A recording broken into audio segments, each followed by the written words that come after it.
பரம்பரை சொத்து வரி நமக்கு என்ன பாதிப்பு? நாட்டில் இப்போ நடைபெற்று வரக்கூடிய மக்களவைத் தேர்தலில் பாஜக தன்னுடைய சாதனைகளை சொல்றதை விட நேரு அதை பண்ணாரு, இந்திரா காந்தி இதை பண்ணாங்க, இந்துக்களுக்கு விரோதமாக செயல்படுறாங்க அப்படின்னு திசை திருப்பும் பிரச்சாரங்களை தான் முக்கிய ஆயுதமாக பயன்படுத்தி வருகிறது அப்படின்னு அரசியல் நோக்கர்கள் கருதுறாங்க. இதுக்கு அவ்வப்போது தெரிந்தோ தெரியாமலோ எதிர்க்கட்சிகளும் தீனி போட்டுறாங்க. இந்த வகையில் காங்கிரசினுடைய அயலக அணி செயலராக இருந்த சாம் பிட்டோரா என்பவர் பரம்பரை சொத்து வரி பற்றி தன்னுடைய கருத்தை தெரிவித்தார். இதை பிடிச்சிக்கிட்டு பாஜக காங்கிரஸை வறுத்தெடுத்துட்டாங்க.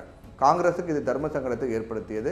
கேரளாவில் தேர்தல் பிரச்சாரத்தில் ஈடுபட்டிருந்த காங்கிரஸ் கட்சியினுடைய தலைவர் மல்லிகார்ஜுன கார்கே, இந்தியாவில் அரசியல் அமைப்பு சட்டம் இருக்குது, அதை மீறி எதுவும் செய்ய முடியாது, பரம்பரை சொத்து வரி தொடர்பான உள்நோக்கம் எதுவும் காங்கிரஸுக்கு கிடையாது அப்படின்னு தெளிவாக சொல்லிட்டார்.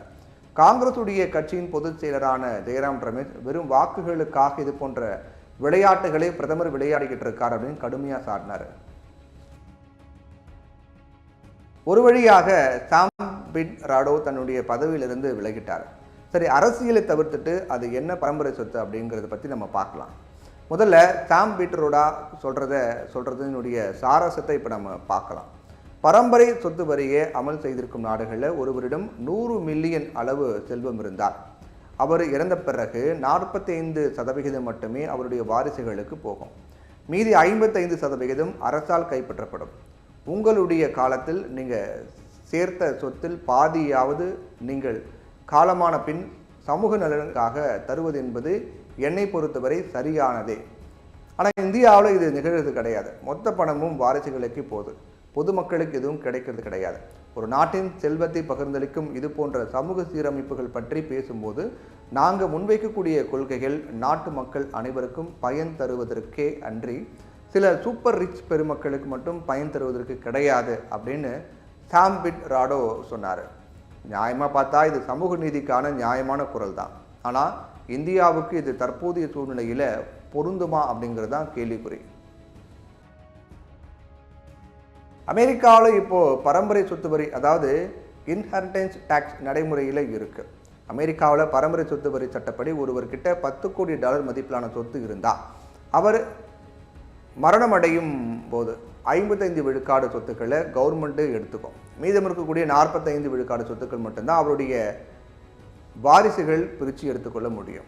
ஆனால் இந்தியாவில் சொத்து வரி தான் இருக்கிறது தவிர மூதாதையரினுடைய சொத்துக்கள் அவர்களுடைய வாரிசுகளுக்கு செல்ல வேண்டும் என்றுதான் அரசியல் சட்டம் சொல்லுது. ஆனால் பரம்பரை சொத்து வரி என்பது இடதுசாரி சிந்தனையை நோக்கிய ஒரு பார்வையாகும். இந்தியா போன்ற பன்முகத்தன்மை கொண்ட மக்கள் தொகை அதிகம் இருக்கக்கூடிய நாடுகளில் தனிநபரின் சேமிப்பு, சேர்க்கப்படும் சொத்துக்கள் மீது விதிக்கப்படக்கூடிய வரி ஆகியவையே அரச பொருளாதாரத்தின் முக்கிய காரணிகளாக பார்க்கப்படுது. மேலும் நமக்கு பின்னாடி நமது சொத்துக்களில் பெரும் பங்கை அரசே எடுத்துக்கொள்வதால் நாம் ஏன் முதலீடுகளை பெருக்கணும், சொத்துக்களை சேர்க்கணும், சேமிப்புகளை அதிகரிக்கணும் அப்படின்னே என்ற எண்ணம் மக்களுக்கு வந்துடும். அது நம்முடைய பொருளாதாரத்தில் பெரும் முட்டுக்கட்டையும் மக்களிடையே ஏற்படும் அலட்சிய மனோபாவத்தால் உழைப்பதில் சோம்பேறித்தனத்தன்மையும் ஏற்படுத்திடும். அதனால் தற்போதைய நிலையில் வாழ்க்கை தரத்தை நிர்ணயிக்கும் வருவாயை பெறணும், வருவாயை பெருக்க வழிவகைகளை செய்து தரணும், வருவாய்க்கு ஏற்ற வரியை அரசுக்கு உரிய முறையில் செலுத்தணும் அப்படிங்கிறத அரசு நெறிப்படுத்தினாலே போதும், பொருளாதாரமும் வளரும், மக்கள் வாழ்க்கையும் கிடைக்கும்.